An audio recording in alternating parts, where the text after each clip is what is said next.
Grismete eller ismete är faktiskt en av mina favoritmetoder när det kommer till fiske och då främst gäddfiske. Men det är så att när man ismetar så måste man med sig ganska mycket saker. Så vad behöver man ha med sig när man grismetar? Jo, det ska jag visa er nu. Och om ni vill se sådana här informationsvideor i framtiden, se till då att trycka på gilla-knappen så kommer vi göra massor. Och skriv också i kommentarerna vad ni vill se. Och sen får ni också se till att prenumerera så ni inte missar när vi släpper dem på vår YouTube-kanal. Dags att börja och se vad de ska ha med sig. Det första som är bra med sig, men som inte är nödvändigt, det är en kompis. Och kom nu! Här har jag min kompis med mig idag. Och det är så att om man får en stor fisk vill man ha hjälp att ta kort. Och det är mycket lättare när man har en kompis. Också om olyckan skulle vara framme, om man skulle kunna trilla i. Då är det bra att ha någon kompis. Först har vi med sig... Och om man blir arg på någon så kan det vara skönt att ha en kompis att slänga i också. Det också. Båda har med sig isstubbar här. Så om någon av oss trillar i, då gör man så att man tar ut isstubbarna. Och sen så hackar man sig upp i isen. För som ni ser här så är de vassa. Och då bara i med dem och sen kan man klavra sig upp. Men då kan kompisen vara ute på tunn is. Och då gäller det att kasta en livlina till honom. Just det. Och jag har med mig en livlina. Och det är faktiskt ett väldigt bra tips. Ha alltid med er isstubbar och livlina. Så nu kan vi låtsas att August han trillar i där borta. Så här ser en räddningslina eller en livlina ut. Så när August har trillat i där borta, som han har gjort nu, håller på att dö, så hämtar jag den. Jag knäpper upp här. Sen tar jag ut denna. Och sen är det så att hela vikten ligger här i. Så då tar man bara och siktar på August som ligger där. Skynda dig, han pallar inte längre. Och sen kastar man den till August. Fånga August! Och sen är det viktigt att jag tar handen här igenom så att inte jag tappar repet. För då åker August i. Och sen hålla en liten låg tyngdpunkt.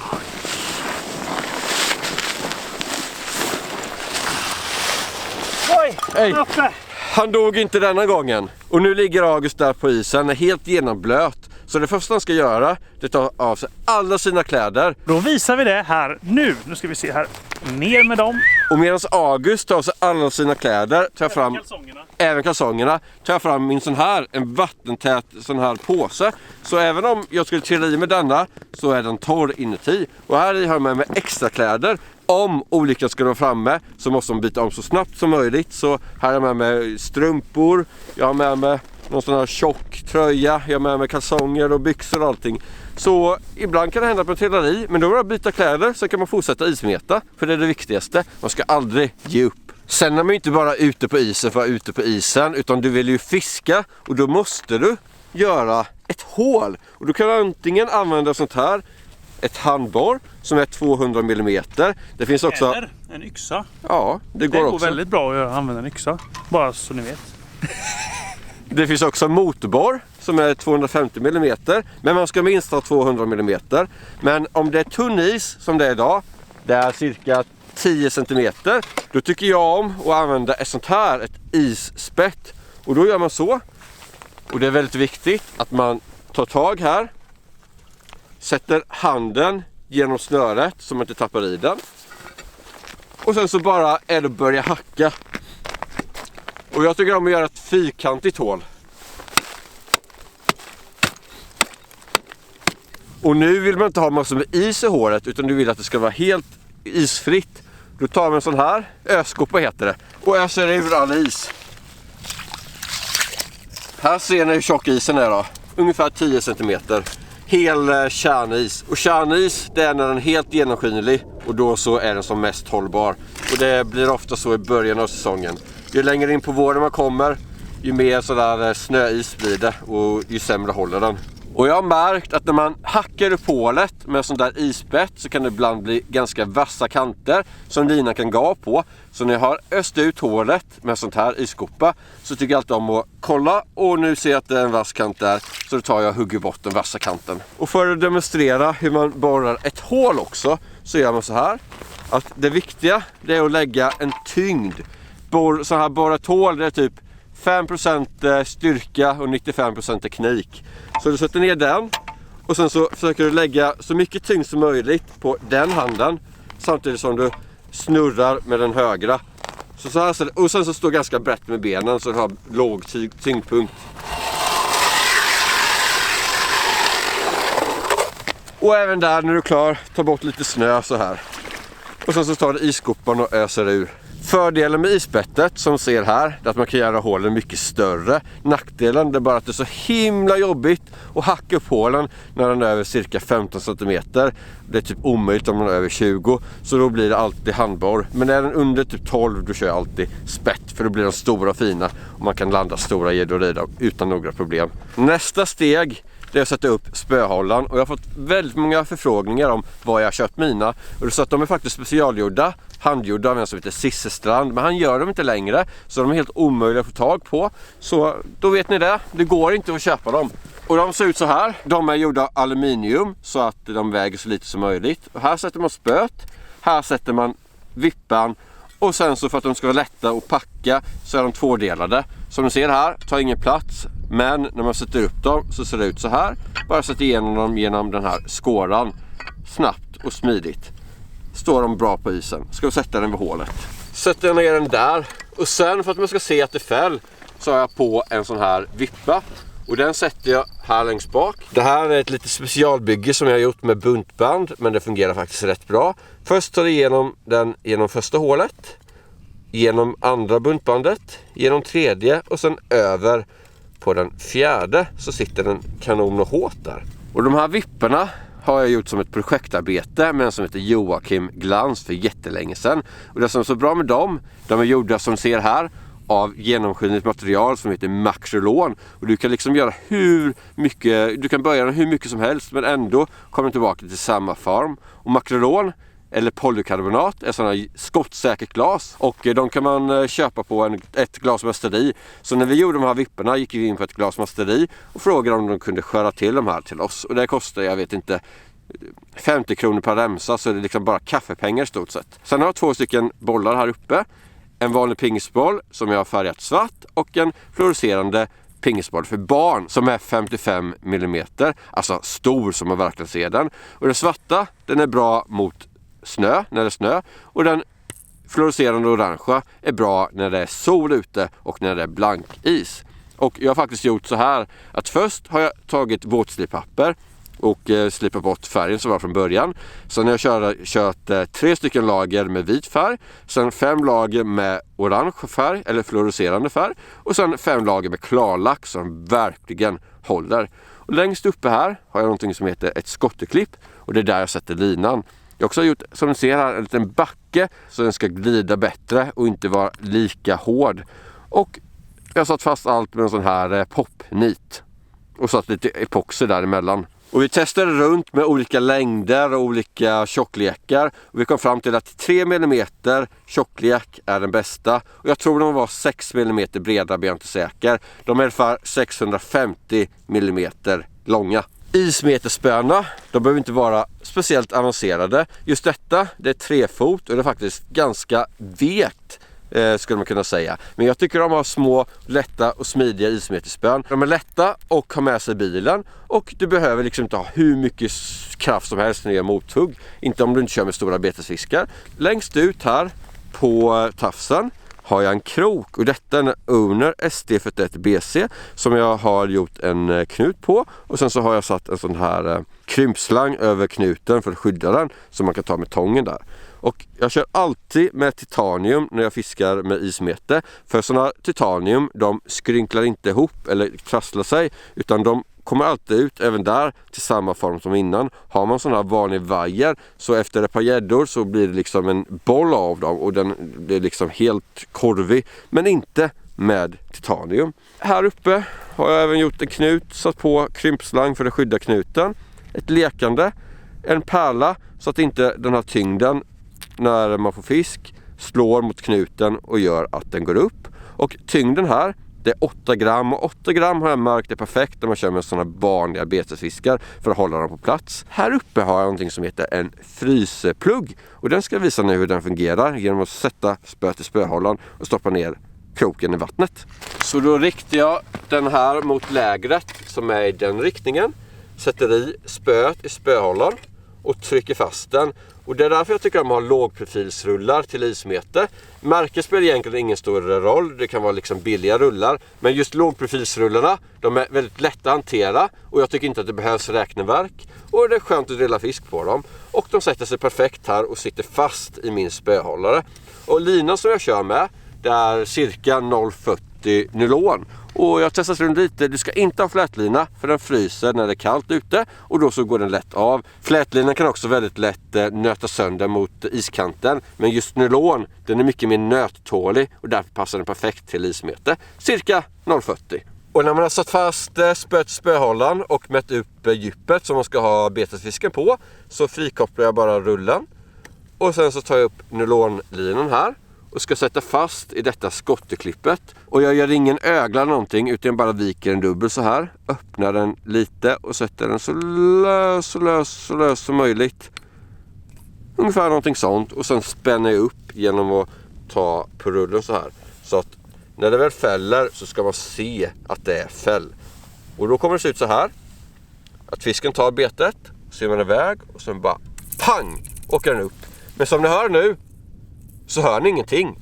Utan det är därför man ska ha sån här på. Bjällra. För då kan man ligga och sova eller äta inte eller riktigt vara beredd. Och sen så hör man bara sånt här. Och då vet man att det precis har fällt. Så den sätter jag här. I mina byxor så har jag några saker. Det första, det är en tång. Om det skulle fälla och man behöver kroka av fisken så vill de inte gå tillbaka till lägret. Utan den ska man alltid ha på sig. Och i andra fickan så har jag en pipett och teröd. För om det är kallt ute så kommer det frysa i hålen. Men om gäddan då tar fisken så kan den känna motstånd och sen spotta. Så du brukar alltid ta en sån här pipett.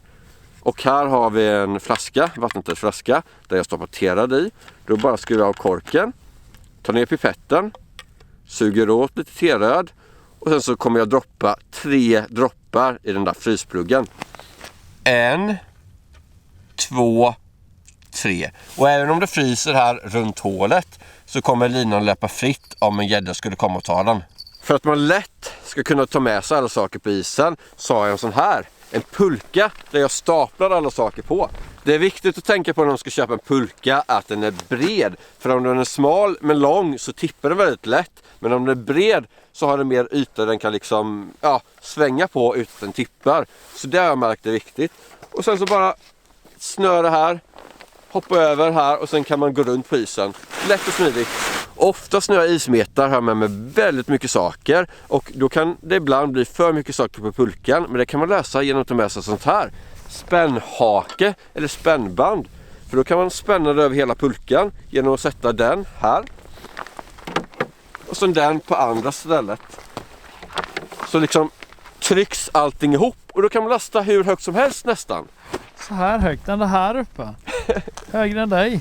I den här plastbyttan så lägger jag mina ismeteshållare och livlina och allting sånt, isstövlar. Och här har jag också spöhållare så att jag lätt kan ta med mig 7 spön ut på isen.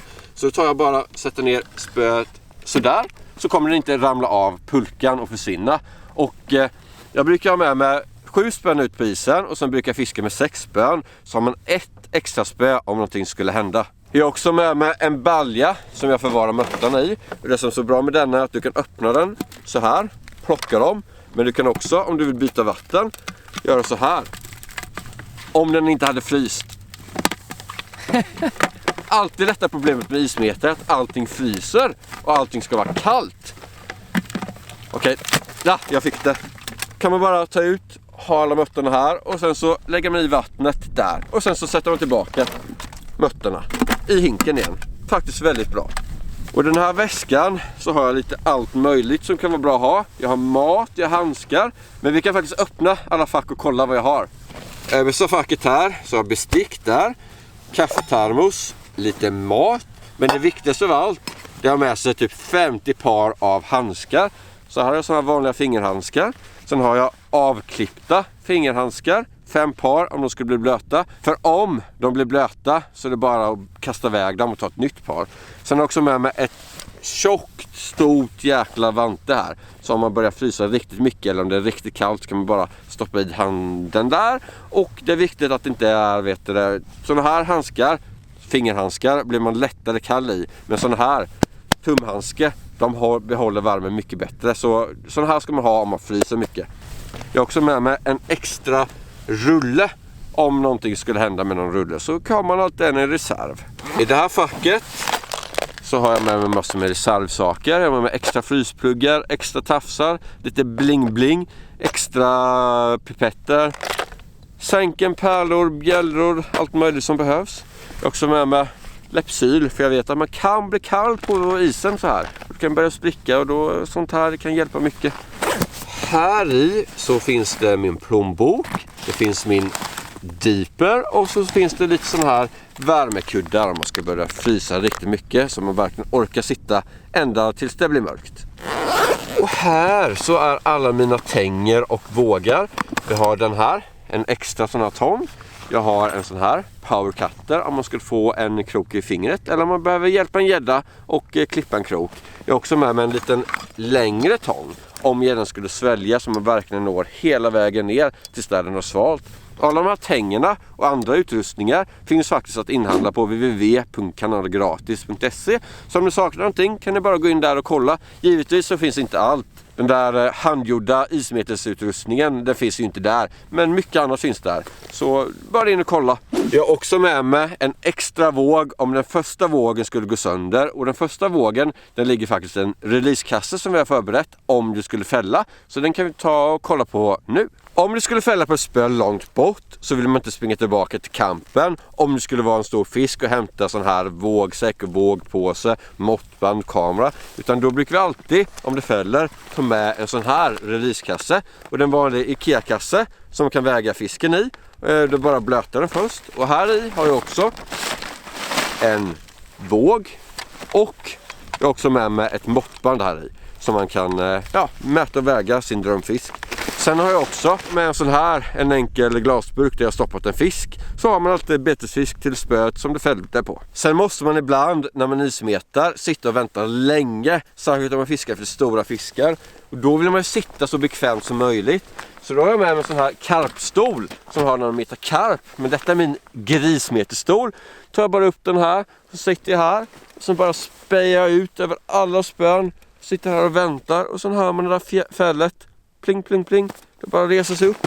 Och sen springer man allt man har och fångar och nitar gris.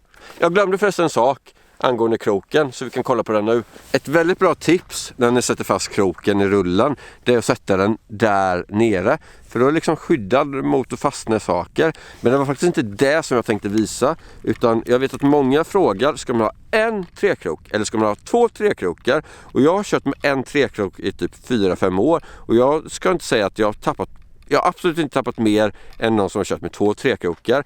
Problemet med 2 trekrokar, de skulle få på en stor fisk och en trekrok sitter i munnen på den stora fisken och en trekrok sticker utanför och sen så måste du ner med handen i hålet och fånga den. Då kan du få den kroken som sitter utanför i handen och fastna med en hand i gäddan och en hand, alltså en trekrok är i din hand och en trekrok är i gäddan och det är inte kul. Sen är det också att den andra trekroken som inte sitter i gäddan då kan fastna i iskanten och det kan göra att den drömgäddan kanske lossnar och simmar iväg. Så därför är en krok att föredra och då ska det vara en liten krok i storlek 4 eller 6. För när man gör mothugg så vill man rycka den här kroken ur mötten för att sedan sätta den i gäddmunnen. Men har man för stor trekrok, då kan det ibland vara svårt att rycka den ur mötten och verkligen sätta den. Så liten trekrok i storlek 4 eller 6. Och det är också viktigt att det är hård gods på dem. Så alla trekrokar och alla märken fungerar inte. Men just den här som jag har kört med, den vet jag fungerar. Nu är det bara för er att åka ut och ismeta så mycket som möjligt. För jag lovar er, det är faktiskt riktigt, riktigt kul. Glöm inte att gilla klippet om du vill se fler sådana filmer. Prenumerera och följ oss på Instagram. Länkar finns i beskrivningen. Ha det bra alla grismetare. Tja!